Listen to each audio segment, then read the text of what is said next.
شلو بدمولا صابش بدمولا نورش صندق علامات نوري يمسكر نوري يمسكر ያዚያ ወር 1970 በአብዛኛው በሚሊሻ ኃይል የተገነባው የኢትዮጵያ ሰራዊት አብሪተኛውን የሶማሊያ ወራሪ ያባረረበት የካራማራ የድል በዓል በብሔራዊ ደረጃ እንዲከበር ተወሰደ። በመሆኑም በምስራቅ ኢትዮጵያ ዋና ዋና ከተሞች በአማርኛ እንዲህ እየተባለ ተዘፈነ። አባሮ ገዳይ በረሃ ያለው አባሮ ገዳይ በረሃ ያለው ጠላቱ ዛሬ አመድ አረገው ተባለ።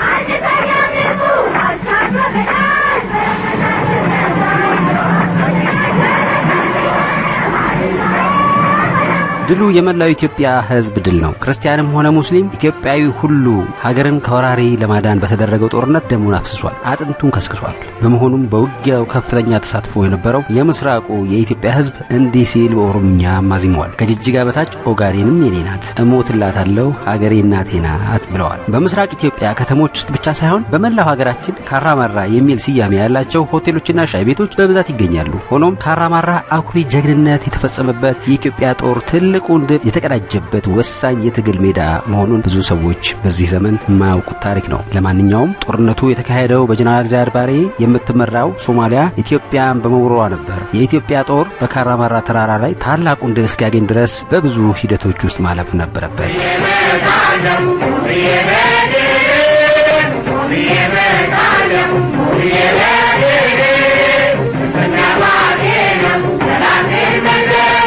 እነሆ 40 ዓመታት ወደ ኋላ ተጉዘን ያንን ታሪክ ዛሬ እንዘክረዋለን። ፕሮግራሙን አዘጋጅቶ በማቅረብ ማይክ መቅደም አብራችሁ ቆያለሁ። መልካም ጊዜ ከአድማስ ሬዲዮ ጋር እንዲሆንላችሁ እንመኛለን። አድማስ ሬዲዮ እንግዲህ ታሪኩ ሲጀምር የእንግሊዝ ሶማሌላንድ የምትባለው ግዛት በ1952 ነጻነቷን ተቀዳጀች። ከአራት ቀናት በኋላ ደግሞ የኢጣሊያ ሶማሊያ የምትባለው ምድር ነጻ ሆነች። በወቅቱ የተበታተኑትን ሶማሊ ግዛቶች አንድ ላይ ሰብስቦ ታላቋ ሶማሊያን መፍጠር በሚል እሳቤ የሁለቱ ግዛቶች ፖለቲከኞችም የጉዞ መስመራቸውን በዚህ ፈር ለመቀየስ ወሰኑ። በመሆኑም ሁለቱ የሶማሌ ግዛቶች ከ6 ወር በኋላ በመቀላቀል የሶማሊያ ሪፐብሊክን መሰረቱ። እነዚያ የሶማሊያ መሪዎች በያዙት መሬት ሳይብቃቁ እያንዳንዱ የሶማሌ መሬት በአዲሲቷ ሶማሊያ ስር መግባት አለበት የሚል አቋም እንደ መርህ ያዙ። በመሆኑም ኢትዮጵያ፣ ኬንያ እንዲሁም ጅቡቲ የያዙትን መሬቶቻችንን እንፈልጋለን የሚል ሰበካ ጀመሩ። በዚያ ነው ጅቡቲና ኬንያ ነጻነታቸውን አልተጎናጸፉም። ስለዚህ ሶማሌዎቹ ከቀኝ ገዢዎቹ ፈረንሳይና እንግሊዝ ጋር መጋጠም እንደማያዋጣቸው ስላወቁ ትኩረታቸውን በኢትዮጵያ ያደረጉ። ከአንድ ዓመት በኋላ ሶማሊያ ይፋዊ ጦርነቱን ትታ በእጅ አዙር መዋጋቱን ነው የመረጠችው። ለዚህም ይረዷት ዘንድ የኦጋዴን ሶማሊ አርነት ግንባርና የምዕራብ ሶማሊያ ነጻነት ግንባር የተባሉ ድርጅቶችን አቋቋመች። የኦጋዴን ሶማሊ አርነት ግንባር ከአሁኑ የኦጋዴን ብሔራዊ ነጻነት ግንባር ጋር የተለያዩ ድርጅቶች ናቸው። የእነዚህ ድርጅቶች ዓላማ የኦጋዴንን ክልል ከኢትዮጵያ ገንጥሎ ወደ ሶማሊያ መቀላቀል ነበር። ይሁንና ድርጅቶቹ ኦጋዴንን ሊገነጥሉ ይቅርና የሚረባ ውጊያ እንኳን ማድረግ አልቻሉም። በዚህም የተነሳ ከሁለቱ ድርጅቶች መካከል በደካማ አቋም ላይ የነበረው የኦጋዴን ሶማሊ አርነት ግንባር ብዙም ሳይራመድ ከስሟል። የምዕራብ ሶማሊያ ነጻነት ግንባር ግን እየተንደፋደፈም ቢሆን ውጊያውን ቀጥሏል። ጀነራል መሐመድ ዚያድ ባሬ ጥቅምት 1962 በመፈንቅለ መንግስት ስልጣን ሲይዙ ደግሞ ሁሉም ነገር ከስረ መሰረቱ ተቀየረ። ሶማሊያ ከኢትዮጵያ የምትፈልገው ኦጋዴንን ብቻ አይደለም ተባለ። በኢትዮጵያ የተወሰደብን መሬት የሐረርጌ፣ ባሌ እንዲሁም ሲዳሞ ክፍለ ሀገራትን የሚያጠቃልል ነው የሚል አዋጅ ታወጀ። ይህ ሰፊ ግዛት በጥቅሉ ሶማሊ ገልቤድ ወይም ደግሞ ምዕራብ ሶማሊያ ተብሎ ተሰየመ። በውስጥ የሚኖሩት ሶማሊ ያልሆኑ ህዝቦችም ከጊዜ ብዛት ቋንቋቸው ቢቀየርም ጥንተ ማንነታቸው ሶማሊ ነው ተብሎም ተነገረ። በሶማሊያ የሚገኙ ኢትዮጵያዊ የፖለቲካ ስደተኞችም አዲሱ መርህ እንዲያቀነቅኑ ተገደዱ። እምቢ ያሉት ደግሞ ወደ እስር ቤት ተወረወሩ። ከዚህ በተጨማሪም በባሌና በሲዳሞ ክፍለ ሀገራት የሚደረገውን ውጊያ የሚያስተባበር የሶማሊ አቦ ነጻነት ግንባር የተባለ ድርጅት ደግሞ ተመሰረተ። በጥቅሉ የሶማሊያ መንግስት ከአዋሽ ወንዝ በታች ያለው መሬት በሙሉ የኔ ነው የሚል አቋም ማራመድ ጀመረ። ይህ በዚህ እንዳለ የሶማሊያ መንግስት የሶሻሊዝም ተከታይ መሆኑን በይፋ በማወጁ ከሶቪየት ህብረት ጋር የወታደራዊ ተራድኦ ስምምነትም ተፈራረመ። በስምምነቱ መሰረት ከሶቪየት ህብረት አዳዲስ የጦር መሳሪያዎችን በገፍ አገኘ። ለ7 ዓመታት ያህልም ሰራዊቱን ሲያሰለጥንና ሲያደራጅ ሰነበተ። በውጤቱም የዚያድ ባሬ ሶማሊያ ከ70 የማያንሱ ዘመናዊ የውጊያ አውሮፕላኖችን የታጠቀ አየር ኃይል እና 4 ሜካናይዝድ ክፍለ ጦሮችን ያቀፈ ግዙፍ የጦር ሰራዊት ባለቤት ለመሆን ቻለች።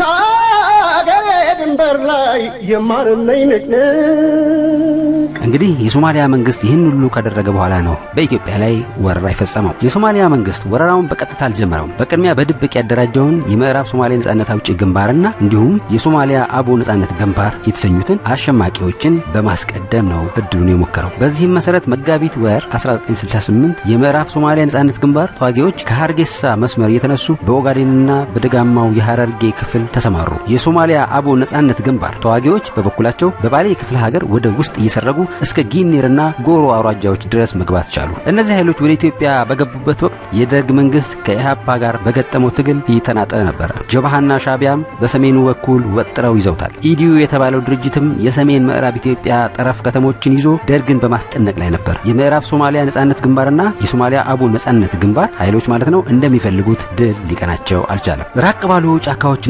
ጥሻዎች ከመመሸግ በስተቀር ወደ ከተሞች እየተጠጉ የኢትዮጵያን ሰራዊት ማስጨነቅም አልቻሉም። በመሆኑም የሲቪል ልብስ የለበሱ የሶማሊያ ሰራዊት አባላት በምዕራብ ሶማሊያ ነጻነት ግንባር ውስጥ በብዛት እንዲቀላቀሉ ተደረገ። ነገር ግን ይህኛውም ስትራቴጂ ውጤት ማስገኘት አልቻለም። ሁለቱ የምዕራብ ሶማሊያ ነጻነት ግንባርና የሶማሊያ አቦ ነጻነት ግንባር ኃይሎች በአንድ ዓመት ጊዜ ውስጥ የትኛውንም ከተማ መቆጣጠር ተስኗቸው ነበር። በዚህ ተስፋ የቆረጡት የሶማሊያ የጦር አዝማቾችም ፕሬዝዳንት ዚያድ ባሬ መደበኛ ሰራዊታቸውን እንዲያንቀሳቅሱ ይወተውቷቸው ጀመር። ፕሬዝዳንት ዚያድ ባሬ ግን ለጦር አዝማቾቹ ውትወታ አዎንታዊ ምላሽ መስጠት አልፈለጉም። ይህም የሆነው ከሶቪየት ህብረት አማካሪዎቻቸው የተሰጣቸውን ተግሳጽ በመፍራታቸው ነበር። ሶቪየቶች ኢትዮጵያን እየወረራችሁ ነው የሚል ስሞታ ሲያቀርቡባቸው እኛ አይደለንም የኦጋዴን ሶማሌዎች ለነጻነታቸው የሚያደርጉት ትግል ነው እያሉ ሲከላከሉ ቆዩ። በግንቦት ወር 1969 ዓ.ም ደግሞ ያልተጠበቀ ክስተት ተፈጠረ። የጎዴ ከተማን እንዲያጠቃ የታዘዘ አንድ የምዕራብ ሶማሊያ ነጻነት ግንባር ሻለቃ ከኢትዮጵያ ጦር በገጠመው የመከላከል እርምጃ ሙሉ በሙሉ ተደመሰሰ። 300 ያህል ተዋጊዎቹ በአንድ ቀን አለቁበት። በርካቶችም ቆሰሉ። የሽምቅ ተዋጊውን ቡድን እንዲመሩ የተመደቡ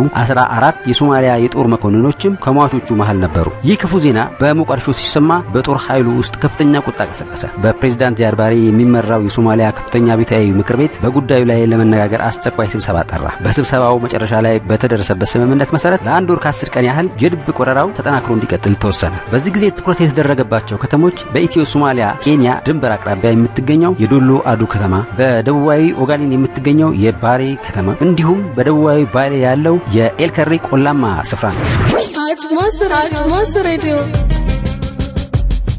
በዚህ የድብቅ ውጊያ ወደ ኢትዮጵያ የዘመተው የሶማሊያ ሰራዊት መደበኛ ዩኒፎርም እንዲለብስ አልተደረገም። የዚህ ድብቅ ውጊያ ዓላማ የኢትዮጵያ ሰራዊትን ማስበርገግና የውጊያ አቋሙን መፈተሽ ነበር። እንግዲህ ከዚህ ሁሉ በኋላ ሐምሌ 15 ቀን 1969 በድብቅ የሚደረገው ማንኛውም እንቅስቃሴ አበቃ። ፕሬዝዳንት ዚያድ ባሬ የታላቋ ሶማሊያ ምስረታ እውን የሚሆንበት ጊዜ የመጣ መስሎ ታያቸው። በመሆኑም ለዘመናት ሲያደራጁት የነበረውን ሰራዊት በሙሉ ኃይሉ ማጥቃት እንዲጀምር ትእዛዝ ሰጡ። ለዓመታት ለወረራ ሲዘጋጅ የነበረው የሶማሊያ የጦር ኃይል በኢትዮጵያ መሬት ላይ ዘመተ። የሶማሊያ ጦር ወደ ኢትዮጵያ የገባው በሁለት መስመሮች ነበር። የመጀመሪያው የኦጋዴን መስመር ነው። በዚህ መስመር ወደ ኢትዮጵያ የገባው የሶማሊያ ጦር በኦጋዴን የፌርፌር ከተማ ትይዩ ካላቸው የበለድ ወይን ከተማ ነው የተነሳው። የመጨረሻ ግቡ ደግሞ መላውን የኦጋዴን ቆላማ አውራጃዎች መቆጣጠር ነው። የዶሎ ኦዶ መስመር ደግሞ አለ ሁለተኛው። በዚህኛው መስመር የተሰለፈው ጦር የተነሳው ደግሞ ከሶማሊያ የባይዶዋ ከተማ ነው። ዶሎ ኦዶ ከምትባለው የድንበር ከተማ ከደረሰ በኋላ ለሁለት በመከፈል ወደ ባሊና ሲዳሞ ክፍለ ሀገራት እንዲዘምት ነው የታሰበው። በሁለት የተከፈለው ሰራዊት የመጨረሻ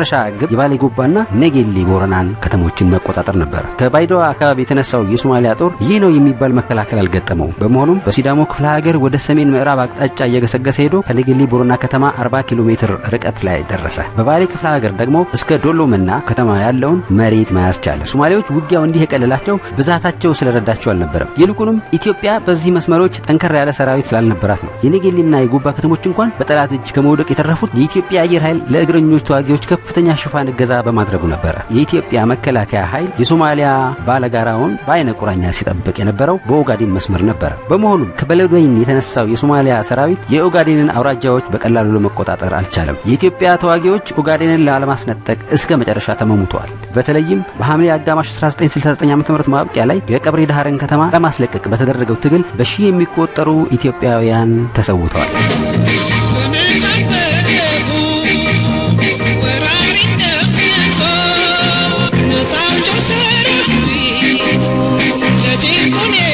የወረራው ሂደት አሁንም እንደቀጠለ ነው። ሶስተኛው የወረራ ግንባር ተከፍቷል። የኢትዮጵያ ሰራዊት ኦጋዴንን ላለማስነጠቅ በሚታገልበት ወቅት ሶማሌዎች በጦርነቱ ሂደት ላይ ከፍተኛ ለውጥ ያስከተለ እርምጃ ወሰዱ። ይህም የሶስተኛ የወረራ ግንባር መክፈት ነበር። በዚህ የወረራ ግንባር የተሰማራው የሶማሊያ ሰራዊት የተነሳው ከሰሜን ሶማሊያዋ የሃርጌሳ ከተማ ነበር። የመጨረሻ ግቡ ደግሞ የሐረርና የድሬዳዋ ከተሞችን ጨምሮ የደጋማውን የሐረርጌ ክፍል መቆጣጠር ነበር። በሶስተኛው ግንባር የተሰማራው የሶማሊያ ጦር በብዛቱ በሌሎች ግንባሮች ከዘመተው ይበልጣል። በጣም ምርጥ የተባሉ የጦር መሳሪያዎችንም ታጥቋል። ሶማሊያ ካላት 4 ሜካናይዝድ ክፍለ ጦሮች መካከል 2ቱ በዚህ ግንባር ተሳትፈዋል። የሶማሊያ አየር ኃይልም ሙሉ በሙሉ ትኩረቱን በዚህ ግንባር ላይ አድርጓል። የሶማሊያ ፕሮፓጋንዳ ኃይሎችም ሐረር ተከበበች፣ ድሬዳዋ ተያዘች እያሉ ማሸበር ጀምረዋል። የኢትዮጵያ መንግስት አመራሮች ሶማሊያ በሶስተኛው ግንባር ውጊያ ትከፍታለች ብለው አልጠበቁም ነበር። በመሆኑም ወረራውን ለማስቆም ምን አይነት እርምጃ መውሰድ እንዳለባቸው ከውሳኔ ላይ መድረስ ተቸግረዋል። የሶማሊያ ጦር የመጨረሻ ጉዞ የት ሊሆን እንደሚችል ማወቅ ተሳናቸው። በመሆኑም ሊቀመንበር መንግስቱና ሌሎች ጓዶቻቸው በጉዳይ ዙሪያ ለመወሰን አስቸኳይ ስብሰባ ተቀመጡ። በስብሰባው ላይ የሶቪየት አማካሪዎችም ተገኝተው ነበር።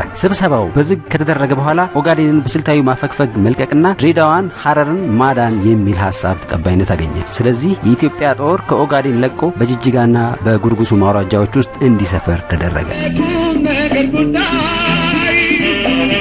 ጎረቤት ወዳድነን እንግዳ ተቀባይ ግን ሀገራችንን ክፉ ሚያስባትን ቆራጥ ነን ልጆቿን አንወድም ጥቃትን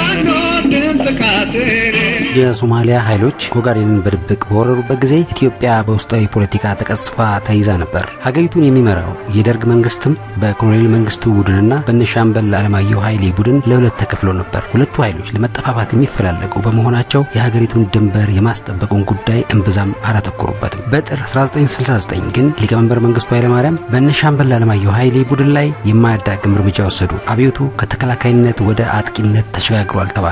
ይህም ቀይ ሽብርን ወለደ። በኢሃፓ ላይ የሚደረገው የመደምሰስ እርምጃ በይፋ ተጀመረ። አንድ ወር ሙሉ ሽብሩ በከተሞች ተጧጧፈ። የጊዜያዊ ወታደራዊ አስተዳደር ደርግ ለሶማሊያ ጉዳይ ሙሉ ትኩረት መስጠት የጀመረው በመጋቢት ወር መጀመሪያ ላይ ነው። በጊዜው በድንበር አካባቢ ያለው ግፊት እየተጠናከረ መምጣቱ ሪፖርት ስለተደረገ ነው የኢትዮጵያ መንግስት ጉዳዩን በይፋ ማንሳት የጀመረው። በመሆኑም ሊቀመንበር መንግስቱ ኃይለማርያም አቤቱታቸውን በድንገት ወደ አዲስ አበባ ለመጡት የኩባው ፕሬዝዳንት ፊደል ካስትሮ ሩዝ አሰሙ። ፕሬዝዳንት ካስትሮም ሊቀመንበር መንግስቱንና ፕሬዝዳንት ዚያድ ባሬ በደቡብ የመን ዋና ከተማ በሆነችው በኤደን ላይ ሰበሰቧቸው። ሁለቱ መሪዎች በተናጥልና በጋራ ባደረጉት ውይይት ሊስማሙ አልቻሉም። የዚህ ምክንያት ፕሬዝዳንት ዚያድ ባሬ ያቀረቡት የመሬት ስጡን ጥያቄ በኢትዮጵያ ልኡካን ቡድን ዘንድ ተቀባይነት በማጣቱ ነው። በተጨማሪም የኢትዮጵያ ልኡካን ሶማሊያ ውጊያ ጀምራለች በማለት ላቀረቡት ክስ የሶማሊያው መሪ ውጊያ አልጀመርንም፣ ውጊያ ማለት ምን እንደሆነ ወደፊት ታያላችሁ የሚል ዛቻ አዘል ምላሽ መስጠታቸው የውይይቱን መንፈስ ረብሾት እንደነበርም ይነገራል። በኤደን የተደረገው ውይይት ያለ ውጤት ከተበተነ በኋላ ሊቀመንበር መንግስቱ ለመጪው ውጊያ መዘጋጀት እንዳለባቸው ተገነዘቡ። በመሆኑም ስጋ ሜዳ በሚባለው ቦታ የሚገኘውና የቀድሞ የድኩማን ማቋቋሚያ ድርጅት ወላጅ አልባ ህጻናትና ረዳት የሌላቸውን አረጋውያን የሚንከባከብበት ማዕከል ተወስዶ የጦር ማሰልጠኛ ካምፕ እንዲሆን ተወሰነ። ማሰልጠኛውም ታጠቅ በሚል ስያሜ ተጠራ። የጦርና የሲቪል ከፍተኛ ካድሬዎች ለስልጠና በደብረ ብርሃን የመምህራን ማሰልጠኛ ተቋም እንዲከቱ ታዘዙ። ጡረታ ለወጡ ወታደሮች ዳግመኛ ጥሪ ተላለፈ። በየክፍለ ሀገሩ እጩ ሚሊሻዎች እንዲመለመሉ ትእዛዝ ተሰጠ። ይህ ሁሉ ከተደረገ በኋላ ሊቀመንበር መንግስቱ ሚያዝያ 4 1969 በቴሌቪዥን መስኮት ብቅ ብለው የኢትዮጵያ ህዝብ ሀገሩን እንዲያድን የሚያሳስበውን ታሪካዊውን የእናት ሀገር ጥሪ አደረጉ። የኢትዮጵያ ሰፊ ህዝብና የኢትዮጵያ ቤታዊ ሰራዊት በአንድነት በህብረት ለማያዳግም ድል ወደፊት የኢትዮጵያ ሰፊ ህዝብ ያሸንፋል። ነው ምኞቴ በዮዴ ከራሴ በፊት የኢትዮጵያ እናቴ። ጥሪውን የሰማው አዲስ አበባ ህዝብም ድጋፉን ሚያዝያ 6 ቀን 1969 በአብዮት አደባባይ ባደረገው ሰላማዊ ሰልፍ ገለጸላቸው። በክፍለ ሀገር ከተሞችም የድጋፍ ሰልፎች ተደረጉ። በቀበሌ ደረጃ በተዋቀሩ የእናት ሀገር ጥሪ አስተባባሪ ኮሚቴዎች አማካኝነት ለሰራዊቱ ስንቅ የሚሆኑ ደረቅ የምግብ አይነቶች በሶ፣ ቆሎ፣ ዳቦ ቆሎ፣ ብስኩት ወዘተ ማዘጋጀት ተጀመረ። እንደ ኩባያ፣ ሳህን፣ ማንኪያ፣ ድስት እና የመሳሰሉትን ቁሳቁሶችም የማብሰያና የመሰብሰቢያ ዕቃዎችን ከህዝቡ ተሰበሰቡ። ኢትዮጵያ የስልጠና ዝግጅቷን ካጣጣፈች በኋላ ሰኔ 19 1969 ዓ.ም ለመጀመሪያ ጊዜ ታላቅ ወታደራዊ ሰልፍ አሳየች። ከዚህ ጎን ለጎን በመገናኛ ብዙሃን የሚደረገው የፕሮፓጋንዳ ጦርነት ተፋፍሞ ቀጠለ። ወታደራዊ ሰልፍም ሆነ የፕሮፓጋንዳ ጦርነቱ ዓላማ በሶማሊያ ላይ የስነልቦና ሽብር መፍጠር ነበር። ነገር ግን ሶማሌዎች ለኢትዮጵያ ስነልቦና ጦርነት ተበግረው ወረራውን ከመፈጸም አልተቆጠቡም። የዚህም ምክንያት የኢትዮጵያ ሰራዊት የሰው ብዛት እንጂ ለውጊያ የሚረዱ ዘመናዊ መሳሪያዎችን ያልታጠቀ መሆኑን የሚያውቁ በመሆናቸው ነበር።